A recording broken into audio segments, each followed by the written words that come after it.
बदलाव है। और इसी के आदि हमारे यहाँ एक बड़ा अंतर भारत में ये हुआ है कि पिछले 3-4 साल में बड़ी तादाद में इंडिविजुअल इन्वेस्टर बाजार में आया है, वो भी म्यूचुअल फंड के जरिए। पहली बार वो SIP के जरिए इन्वेस्ट कर रहा है और उस निवेशक का लगातार बाजार में पैसा लगाना, ये एक बहुत बड़ा अंतर है मुझे लगता है कि। और इस तरह से लगाने की वजह से ये निवेशक विचलित नहीं होता है, ये निवेशक घबरा के भागने वाला नहीं है, क्योंकि शायद ये इस तरह का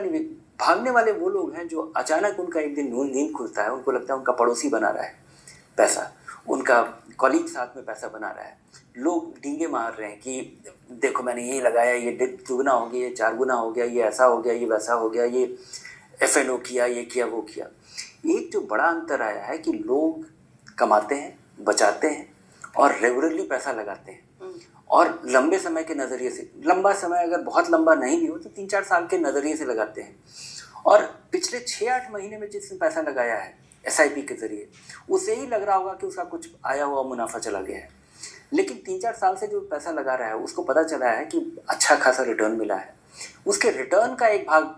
आपका जो पूरा निवेश का जो नज़रिया होता है वो बिल्कुल ही अलग होता है जब आप देखते हैं कि आपकी पूंजी कम हो गई और आपका मुनाफा कम हो गया। अगर 100 रुपया बढ़ करके अगर आपका 200 रुपया हो जाता है और फिर वो घट के 150 हो जाता है तो आपको उतनी अफसोस नहीं होती, लेकिन आपका लगाया हुआ 100 रुपया अगर घट के 120 हो जाता है और फिर वो घट के 90 हो जाता है तो आप काफ़ी मातम मनाने लग सकते हैं कि आपका लगाया हुआ 100 रुपया, भले ही ये 5 साल में हुआ हो। लोग अपॉर्चुनिटी कॉस्ट को